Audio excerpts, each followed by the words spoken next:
U samom središtu Požege, nekoliko koraka od glavnog gradskog trga Svetog Trojstva, nasuprot gradskom muzeju, ispod baroknih bolta, nalazi se pivnica Slavonac.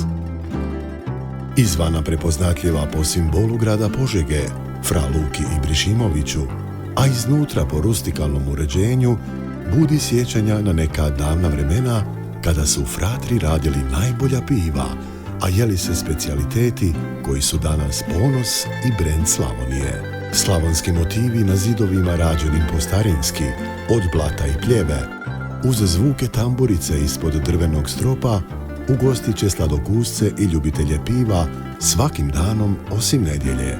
Kako se uz 50 raznih vrsta piva, miris i okus najkvalitetnije slavonske kuhinje vratio u centar Požege, saznajmo od vlasnika. Htjeli smo od pivnice napraviti mjesto gdje gost može doći i pojesti izvorna slavonska jela, jer u Požegi i okolici takve ponude praktički nema. Ljudi kad dođu u Slavoniju žele probati nešto izvorno, nešto autohtono slavonsko. Pivnički meni se bazira na tradicionalnim slavonskim specijalitetima, pa će vam kao hladno predjelo servirati domaći kulen, slaninu, švargl te čvarke koje sami tope.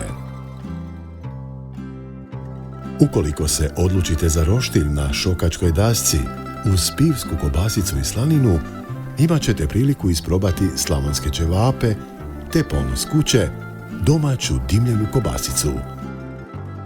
Ponuda kuhanih jela nije velika, ali uz namirnice iz slavonskih domaćinstava nudi zagarantiranu kvalitetu. Poput 3 slavonska hrasta tu se šepure, slavonski čobanac, grah sa dimljenom kobasicom i svatovska sarma.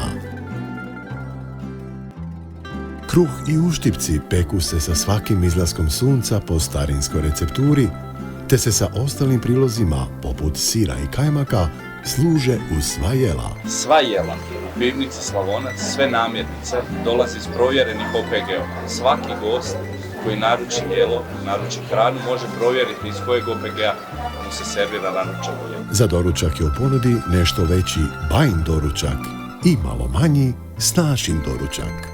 Slavočinka je ime za palačinku rađenu po bakinom receptu, bogato nadjevenu čokoladnim musom, keksima, bananama, sladoledom i šlagom.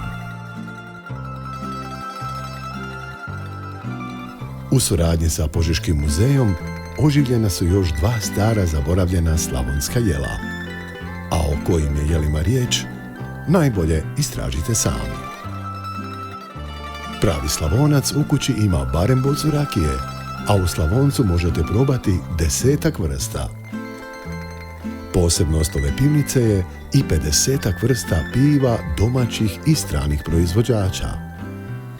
Uz svjetlo, tamno, pšenično, rezano i ostale okuse poznatih proizvođača u ponudi se mogu naći i piva malih domaćih pivara iz ovoga kraja. Pivo, vino, rakija, kulen, slanina, tamburaši, snaša. To je pravo slavonsko veselje. Pozivam sve one koji do sada nisu posjetili pivnicu Slavonac da dođu u uvjere svoj.